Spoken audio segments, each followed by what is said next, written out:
राम जय राम जय जय राम श्री राम जय राम जय जय राम श्री राम जय राम जय जय राम श्री राम जय राम जय जय राम श्री राम जय राम जय जय राम श्री राम जय राम जय जय राम श्री राम जय राम जय जय राम श्री राम जय राम जय जय राम श्री राम जय राम जय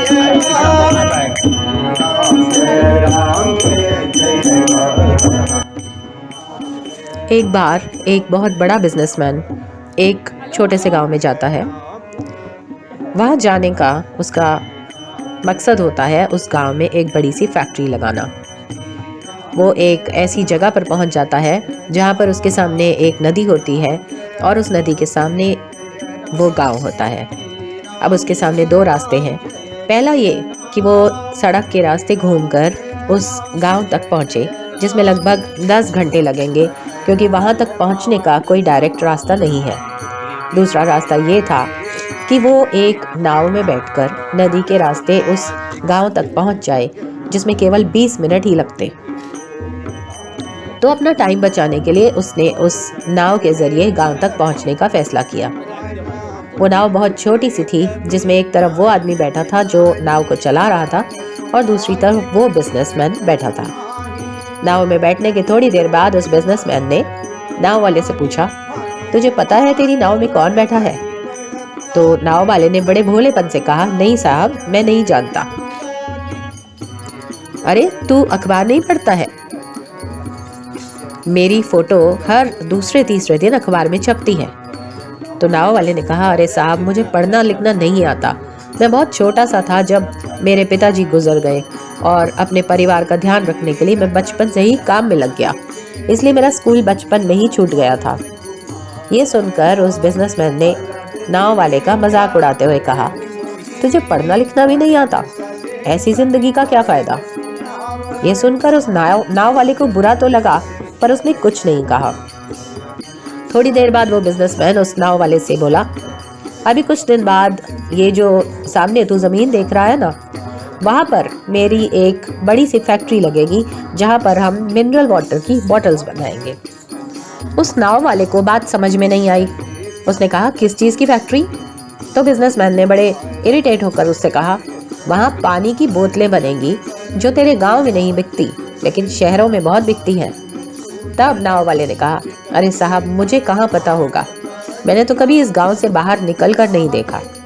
फिर बिजनेसमैन ने उसके ऊपर हंसते हुए कहा, तू कभी इस गांव से बाहर तक नहीं गया? तुझे पता ही नहीं कि शहर क्या होता है? ऐसी जिंदगी का क्या फायदा? उसकी बात सुनकर नाव वाले को सच में ये लगने लगा कि उसकी जिंदगी किसी काम की नहीं है। ये सोचते हुए उसकी नाव पर से उसका ध्यान हट गया और नाव एक बड़े से पत्थर से जा टकराई, जिसकी वजह से नाव में पानी भरने लगा और नाव डूबने लगी। उस जगह पर पानी बहुत ही गहरा था और किनारा बहुत दूर था। नाव वाले को समझ आ गया कि अब इस नाव को बचाने का कोई तरीका नहीं है। फिर वो अपनी जान बचाने के लिए नदी में छलांग लगाने ही वाला था। तभी उसने बिजनेसमैन से पूछा, आपको तैरना तो आता है ना? तो बिजनेसमैन ने घबराकर कहा, ऐसा क्यों पूछ रहे हो? मुझे तैरना नहीं आता। उसकी ये बात सुनकर नाव वाले को हंसी आ गई और बोला, साहब, आपको तैरना तक नहीं आता? ऐसी जिंदगी का क्या फायदा? ये सुनकर उस बिजनेसमैन को अपनी गलती का एहसास हुआ और हाथ जोड़कर उसने नाव वाले से कहा, तुम जो मांगोगे मैं तुम्हें वो दूंगा, बस मेरी जान बचा लो। तो उस नाव वाले ने कहा, अरे साहब, घबराओ नहीं, मुझे सिर्फ तैरना ही नहीं आता बल्कि डूबते हुओं को बचाना भी आता है। आप मुझे कस कर पकड़ लो, मैं आपको कुछ नहीं होने दूंगा। और फिर उस नाव वाले ने न सिर्फ अपनी बल्कि उस बिजनेसमैन की भी जान बचाई। जिंदगी में कभी कभी ऐसा भी होता है कि हम दूसरों का मजाक उड़ाते हैं, लेकिन ऐसा करना बिल्कुल उचित नहीं है। अपने से कम हमें किसी को नहीं समझना चाहिए। राम तुम्हारे